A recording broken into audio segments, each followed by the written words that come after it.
Wednesday morning. Good to see you all here. Today, we're going to be talking about finance, marketing, and some news. Finance, marketing, and some news. Through my most favorite things. So finance, and this will not be surprising. I just thought it was kind of interesting. Maybe you should keep off social if you ever wanted to feel somewhat okay with your finances, or with however little money you may have. Um, Bankrate surveyed a nationally representative sample of 2,500 US adults who use social media. That probably wasn't very difficult to find. Of the adults surveyed, more than 1 in 3 reported feeling negatively about their finances after seeing others' posts. How negative, you ask? Survey participants reported feeling everything from jealousy and inadequacy to shame and anger. That sucks. 1 in 3, so that's about 33%, compared to the 32% of participants who reported feeling negatively about their appearance after the scroll through their feeds. So either you feel sucky about how little money you have, or how much more money you think you should have, or you feel sucky because you're ugly, or at least you think you are. You read that right. Social media makes us feel worse about our wallets than our bodies. So there you go. So 34% reported feeling really bad about their finances. Only 32%, although those are really close, 32% said, I feel really bad about my body. That may just go to show. I bet this was Bankrate, that's an American company. So this was in America more specifically. So there you go. You feel sucky about how little money you have, and you love handles at the same time, and that you can't afford a gym membership to get rid of the love handles, probably. Just remember, most of what we see on social media is fake, and there's a link to a cool report in there that goes for butts and perceived wealth. People aren't as rich as what they say they are. If you really look at the numbers, everyone has student loan debt, and the average income in America is only 50,000. I've talked about that before on the daily copy. The average income is only 50,000. Most people live paycheck to paycheck, no matter what they do on social media. And it's super easy to get cool stuff with like buy now, pay later and debt leverage positions that people are just doing to their own personal P&Ls. Marketing. Oh yeah, this is cool. I remember. So I wrote this maybe last week. So this is super cool. So marketing is all about social media right now, and posting on social media. Maybe, and we're kind of anticipating this here, maybe there's going to be a fun swing back to actual stuff. There's a brand out there that can give you a bunch of magazines that are populated by your populated with your brand. So they'll write a bunch of articles, and then in the magazine they'll have your brand all throughout, and it looks like your brand magazine, but they've done all the hard work in creating the articles and things like that. So this is super interesting. So if you were lounging on the beach this summer and you looked up and you thought, oh, the sky's really pretty, and you saw one of those planes come past with a banner, then that is something that we may see a lot more of.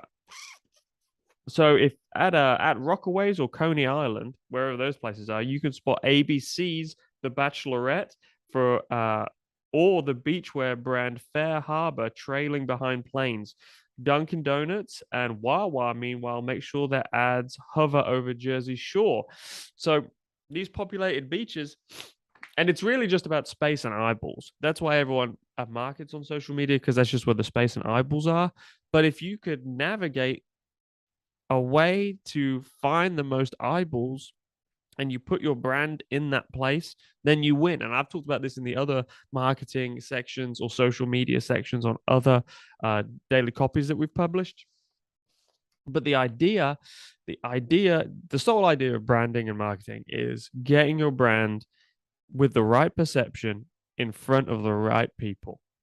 The only difference between branding and then marketing is that marketing, you're asking them to do something.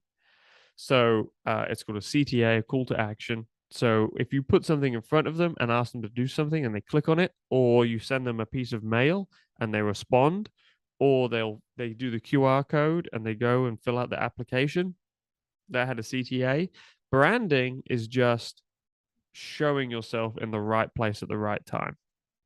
And for most of us, it's showing ourselves in the wrong place at the wrong time with the wrong message.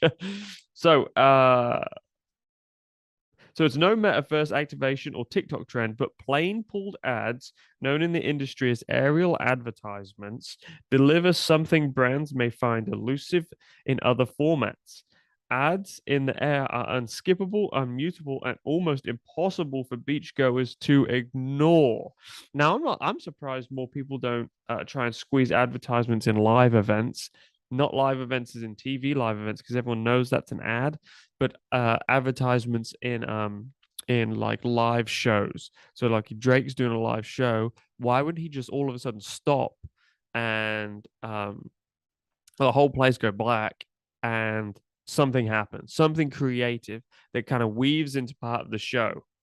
That weaves into part of the show. I'm not sure why no one's ever done that. Probably it's just too expensive to get on a big stage like that. But it could be theatrical too, and no one would ever know that it was an advertisement. But they would get the brand. I defy you to sit back at a beach. So this is Van Wagner, the VP of sales at a company that sells these aerial ads, these aerial advertisements. I defy you to sit back at a beach or be at a music festival or sit at a concert and have a plane fly overhead and not look up, he said. Not look up.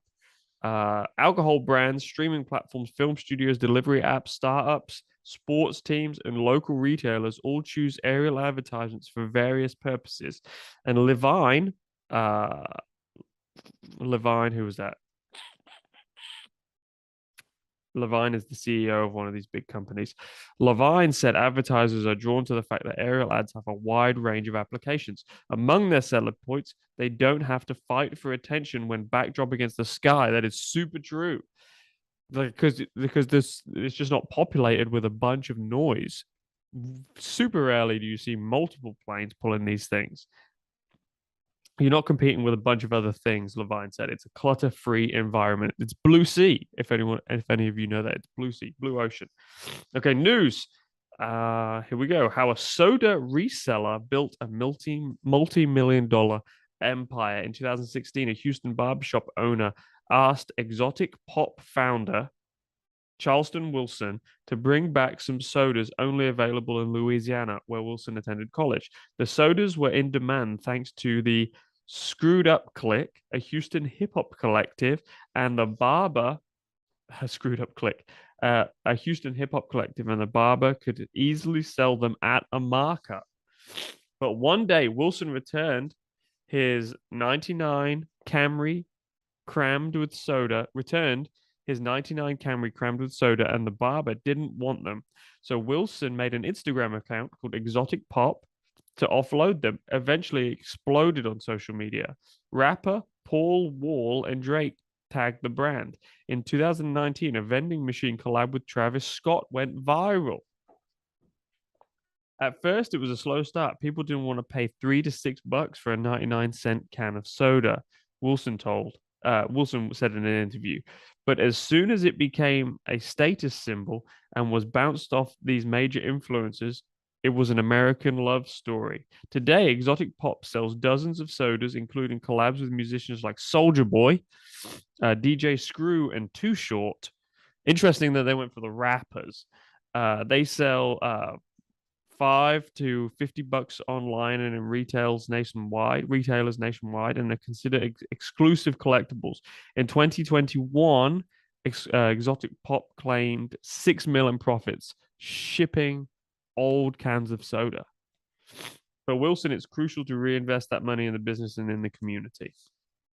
So far, that included a COVID rental relief program, good for him, free swimming lessons for kids who can't swim, I guess, and life skills workshops in Houston. Next up, Exotic Pop will build a bottle facility in Texas and expand its line of original flavors. That's awesome. That's good stuff. So It's just a good feel good story. Go check out more about them. They're called Exotic Pop. There's a bunch of links in the article. Please go and subscribe to this newsletter. We drop it exclusively on LinkedIn every day. Um, and then if you subscribe to it on LinkedIn, you'll be able to get this newsletter in your inbox, your whatever email you use to subscribe to LinkedIn. So thanks very much for being here. We'll see you all tomorrow.